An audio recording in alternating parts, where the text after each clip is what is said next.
Tales of Xillia 2. Die Macht der Entscheidungen ist mit uns. Immer. Ja, ein bisschen an Star Wars, nicht wahr? Willkommen zurück hier. Wir sind hier immer noch unterwegs über Selhöllenstraße, genau.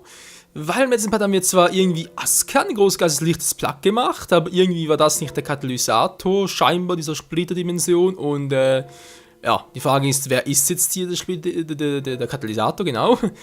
Ja, weil irgendwie Gillen war es auch nicht und Aska hat uns einen guten Hinweis gegeben auf irgendwie Kronos und Oichi und alles mögliche und Rowan kennt sogar irgendwas über Shadow und Pluto und es ist ein bisschen viel Information plötzlich auf einmal. Nun gut, mal gucken, wie es weitergeht. Die mit der Kall sind eigentlich kein großes Problem, wenn die richtige Waffe hätte. Resistenz gegen, wieso sind die eigentlich resistent gegen Pistole? Verstehe ich nicht ganz, logikmäßig, aber egal.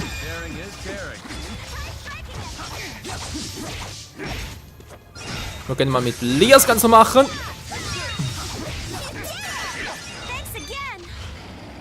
Ja, komm nur. Verbindungssäule! Alter!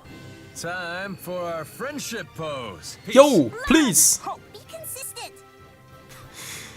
Also eigentlich müssen wir sowas fürs Thumbnail nehmen. Das Problem ist nur, die Zahlen sind ein bisschen... Ja, ich weiß, ihr wollt alle gerne drauf.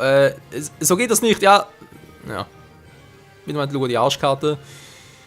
Wenn ich irgendwie die ganzen Zahlen da wegkriegen würde, das wäre genial für ein Endscreen so etwas.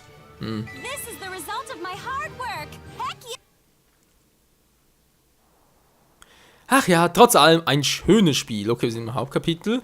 Ich schätze mal, ich kann die ganzen Monster, die ich hier besiege, nicht für... Das Geld kriege ich trotzdem klar.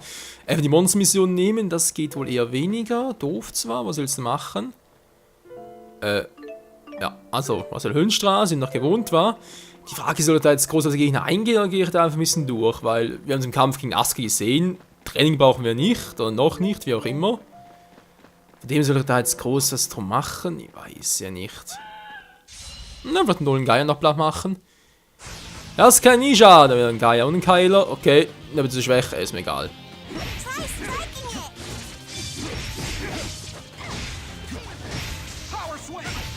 So, der wäre down. Muss. Achso, zu wenig TP. Ich dachte gerade, hä, wieso macht nicht den Move nach oben, die Arte? Aber ja. Wenn man natürlich keine TP hat dafür, dann ist, glaube ich, irgendwie 17 kostet mich die, oder? Verdammte Rate. Mal ein Deck da, ist natürlich ein bisschen doof. 52 Geld, das ist so viel zu viel, oder? Moment mal, wo haben wir? Ah, hier. Das war halt ein anderes Mal. Jetzt erstmal geht's hier weiter mit den Keilern.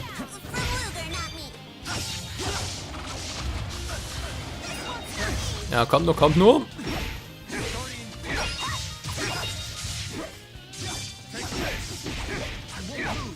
Da kostet mich nur der 3, was? Die eine Arte. Das war crazy. Alter, immer so viel Geld plötzlich wieder.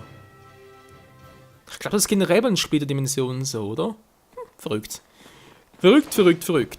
Was ich auch verrückt finde, ist... ja, also mittlerweile ist es so, dass ich Let's Plays halt immer unterschiedlich aufnehme. Manche nehme ich irgendwie morgens auf, also gut, das eher weniger. Vor allem in dieser Stunde kannst du natürlich vergessen. Nach dem Aufstehen, aber halt, ja, mittags, tagsüber, abends, kommt irgendwie alles ein bisschen vor. Und was dabei verrückt ist, wenn man jetzt mal meinen Sprachfluss beherzigt, ja. Nee, worauf ich hinaus will, ist, Deutlichkeit von Sprechen und so. Auch von der Geschwindigkeit her. Also irgendwie ruhiger sprechen kann ich eigentlich besser so Mittagszeit herum. Deutlicher sprechen geht am Abend, wie es jetzt gerade ist, eigentlich besser. Und ja, was war sonst noch so? Etwas war gerade noch, aber mir fällt es gar nicht mehr ein, toll. Moment, nehmen wir direkt mal einen Puddingkuchen auf. Und nehmen natürlich direkt mal zu mir, weil da kann man natürlich immer gut gebrauchen. Ja, was wollte ich sagen, genau. Wo ist er? Hier. Plupp, am Magen verschwunden, sehr geil. Den mitnehmen. Und noch so einen kleinen Panther platt machen. Ja, wie gesagt, von der Deutlichkeit her irgendwie abends besser, obwohl der eigentlich total müde sein sollte. Aber nee, abends geht irgendwie das von dem her besser. Konzentrationsmäßig am Abend auch besser. Aber ja, wow. Lalala. Dafür genau das, was ich eigentlich sagen wollte. Obwohl das eigentlich alles irgendwie besser geht, habe ich dafür abends mehr Probleme mit dem Hals. Sowieso letzte Zeit so, ich kann kaum noch irgendwie Aufnahmesessions, so 2-3 Stunden kann ich irgendwie gar nicht mehr machen. Ich habe ständig irgendwie so einen Kratzer am Hals, muss irgendwie Pause machen, also irgendwie so ein Salbei-Bonbon lutschen. Aber mir da ganz eine heikle oder ganz eine nervige vor allem Halsinfektion oder Überempfindlichkeit, was auch immer, zugezogen. Echt nervig. Also kannst noch, wa? Wenn du doch doof, wenn es gar nicht mehr gehen würde.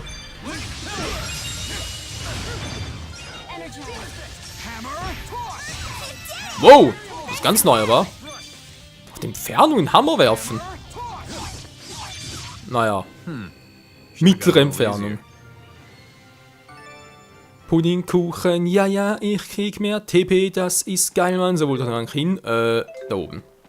Weltenzerstörung. Na gut, wenn wir uns mal ganz kurz was zu sagen haben. Natürlich nicht, bevor wir mal einen Typ noch platt machen. Vorbeigelaufen.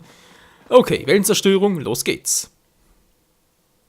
How are things looking in town? The town and its residents both appear exactly as they do in our world. The only difference is that no one seems to be aware of Riza Maxia's existence. But outside of that, everyone seems to be living the exact same lives. The same earth, the same ocean, the same sky. Luger, if you destroy this dimension, doesn't that mean... Heißt das dann nicht, jeder darin wird sterben? Darüber brauchst du dir keine Sorgen zu machen, Lea. Ja, eigentlich logischerweise, wa? Jeder darin wird sterben. We'd be killing millions of people. Don't make it into such a big deal. This place isn't even supposed to exist. It fractured off our own dimension. We're just setting things right. Yeah, but still... If you let sentiment sway you, you'll never be able to get the job done.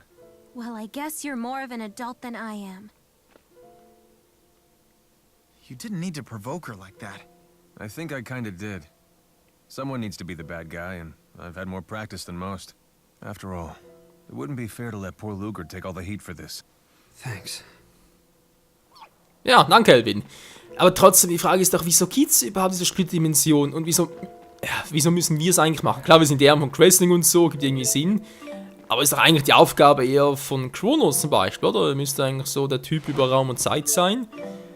Und wieso eigentlich Muse? Es ist doch irgendwie so der große Geist des Raumes, so Dimensionen und so. Wieso macht sie das Ganze nicht? Also irgendwie verstehe ich das Ganze. Also es gibt sicher noch gewisse Dinge, die wir nicht verstehen können, nicht verstehen sollen.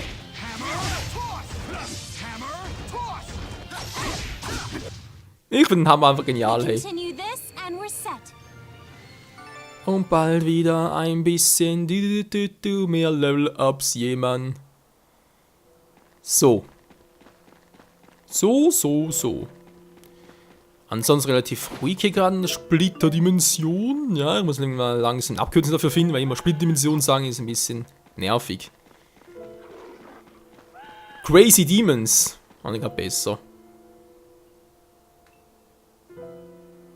Man hat nur Splitter. Ja, wieso nicht? Wir wissen ja, was damit gemeint ist. Von dem her würde es einfach gehen. Diesen Splitter drin.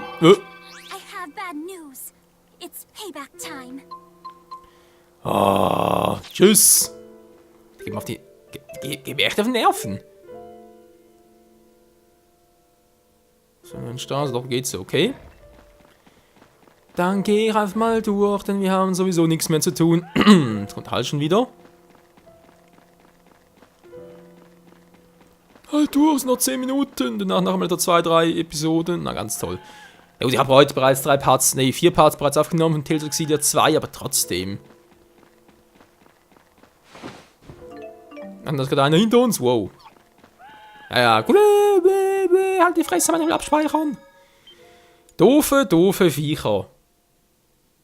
Speichert, bitte warten. Also ich bin sehr gespannt hier auf die große Wendung, weil ist eigentlich immer so bei Tales of Spielen, irgendwann im Spiel gibt es mal eine große Wendung von den Ereignissen, weil du plötzlich wie vor den Kopf gestellt kommst und ja, muss auch irgendwo noch kommen. So eine Situation. So ist die Helioborg-Festung. Kann wir eigentlich auch noch, wa? Der nicht sprechen kann, interessant, der kann's aber. Ich kann auch den Ausgang zur Selhöhenstraße zeigen, wenn die auf die... Ja... Am Volk... Das ist ja... Ich habe mich doch wohl besiegt.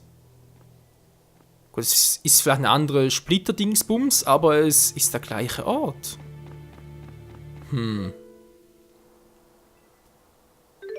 Okay, und hier irgendwo Dimensionsriesen, das Splitterdimension natürlich, aber wieso sollte Mila hier sein? Wieso? Wieso frage ich mal so blöd? Natürlich, es muss doch so sein, es ist ja einfach unlogisch und crazy und alles mögliche. Also angenommen, meine ursprüngliche Vermutung stimmt noch, von wegen, dass das einfach unsere Welt ist, eine andere Dimension halt, aber einfach eine andere Zeit, war? Das war mein ursprünglicher Gedanke mal. Verbindungssäule! Boom, boom! Alter!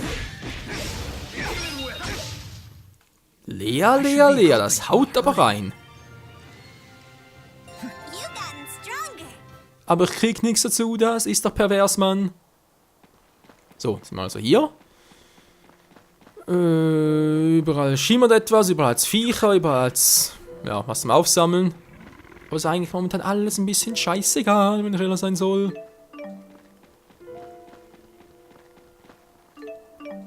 Stück Holz kann man immer gut gebrauchen, eine Hütte zu bauen. Ach nee, wir sind gar nicht hier bei The Forest. Und einem anderen Spiel. Dann bei Anno. Oh, Anno muss eigentlich noch ein Part aufnehmen, wa? Ja, so ein spezielles Ende soll es eigentlich sein. Naja, muss mal gucken, wie ich das genau machen werde. Alter, wo ist denn der überhaupt schon wieder?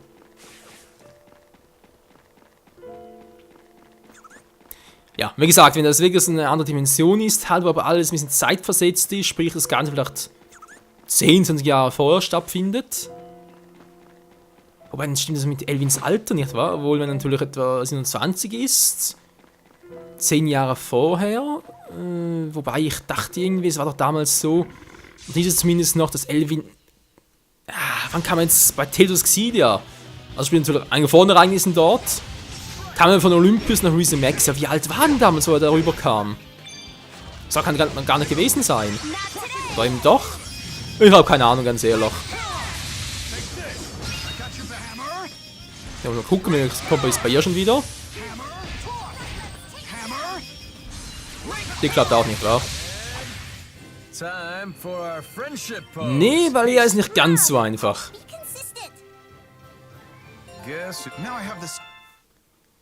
So, wir sind bald da, Freunde, wir sind bald da. Ja, lange dauert es nicht mehr, wir wollen sagen, los geht's, ab zu Mila.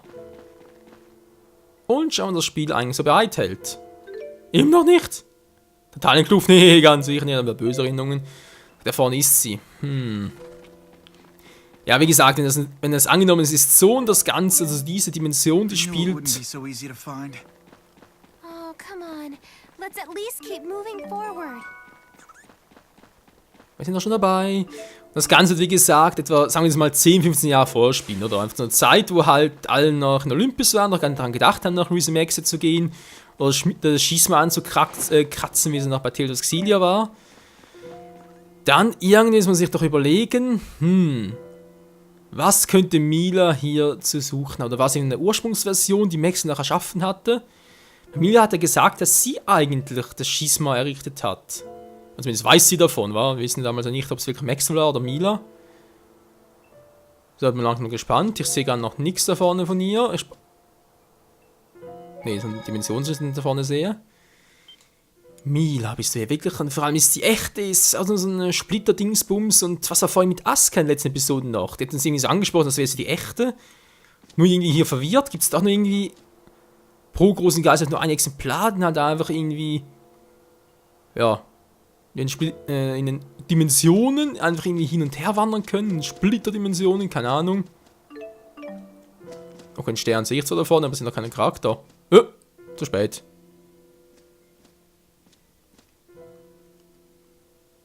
What's the matter with Jude? It might be because of Mila. Mila? She's, This is where the breach was before, right? Did it vanish once the schism got dispersed? You know, maybe it was never here at all. After all, Gillen was living here in Olympias. I mean, I'm just saying.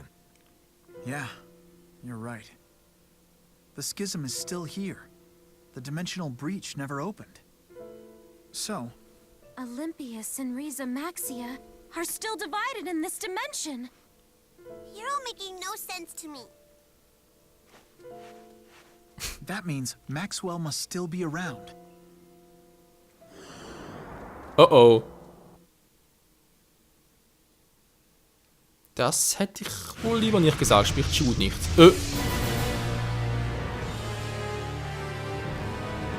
Is that the spirit with the long hair?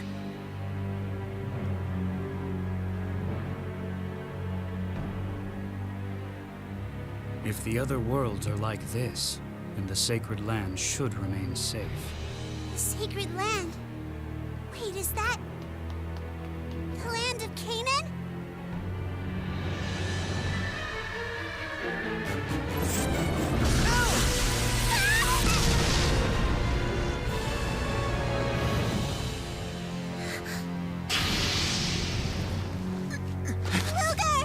The scion of Kresnik, huh?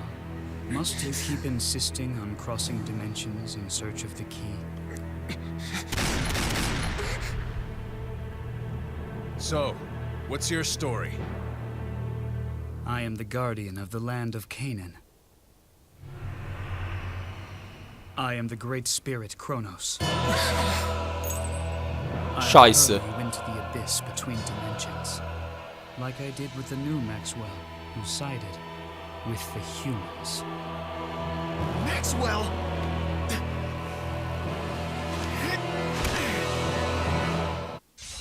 Zeit zu kämpfen, Freunde! Es ist Kronos! Es ist Kronos! Ja, toll, an der großen Geister, ist klar, okay. Immer dürfte alles etwas so stark sein. 88.000 ist klar. Er dürfte so stark sein wie Maxwell und Origin, das heißt, wird Scheibenkleister schwierig. Und er ist, also, er hat gesagt, neue Maxwell, das kann eigentlich nur Mila sein. Aber wieso und wieso ist jetzt hier? Und er kann ja auch zwischen Dimensionen hin und her reisen. Ja, ist eigentlich logisch, war Kronos, ist ja Raum und Zeit und so. Also eigentlich nur Zeit, aber spielt keine Rolle. Legen einfach los, Resistenz, okay. Nehmen die Schwerter. Explain yourself. Hey!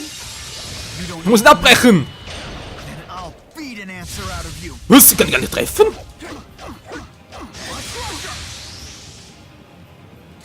Wirkt erstaunlich gut.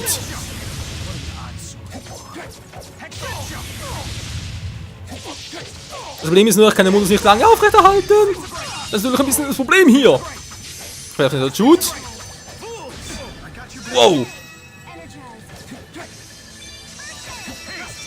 Ah, kann das nicht. Wow, Abwehr. Gut, das geht eigentlich noch. Wow. Jude, wir gerne mal ein bisschen. Ah, ich wollte gerade ausweichen. Und ich bin tot. Okay, zu spät gesehen. Das ist natürlich mein Fehler. Alter, wer hat mit dem gerechnet? Wieso kommt jetzt hier Kronos? Dankeschön. Alter, bleib ich völlig stehen. Überhaupt, tschüss. Alter, eine Kombi-Arti ist klar. Oh, muss ihn ganz schnell heilen, sonst... Wieso hab ich keine Heilerin mehr dabei?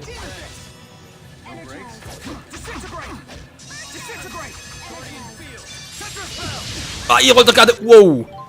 Der Typ nervt. I'm out. Hey, slow down a bit! Dankeschön.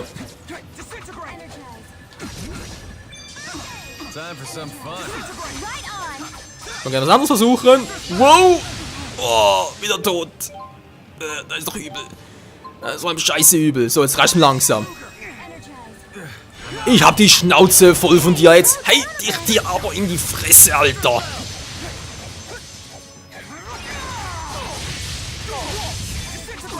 Ja, schlecht war es nicht, aber es war nicht gerade besonders gut. Alter, das setzt alle Elemente ein? Ist er für Origin oder was? Nein, das war der falsche. Verdammt. Und tot. Das war unpraktisch.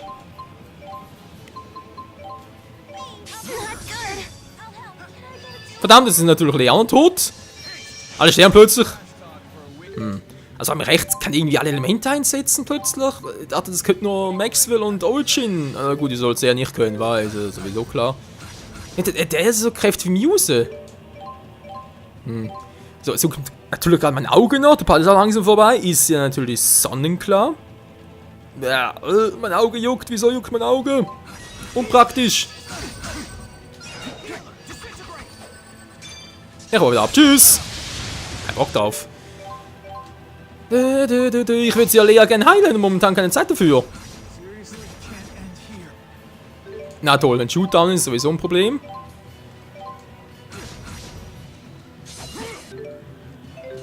Nein, es gibt mir gleich noch down. Das gibt's doch einfach nicht, Mann. Aber irgendwie was anderes. Ne, noch ein Mischgummi. Aber was Stärkeres. Ich kann mir gleich doch bitte mal schnell die Hand zurückholen. Mensch, Kind, ey.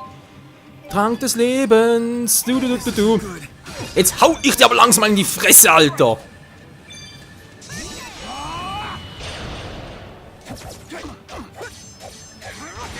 Ich hau dir einfach drauf, Mann.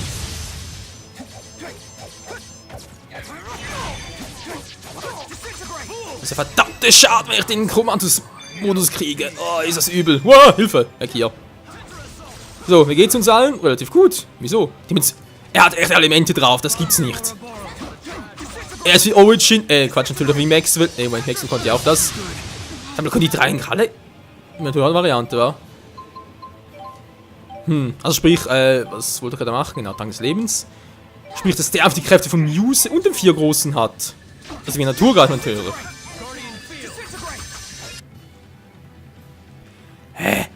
Das haben wir jetzt lange. Freunde, wie es weitergeht hier im Kampf gegen Kronos, seht ihr dann im nächsten Part hier bei Tales of Xillia 2.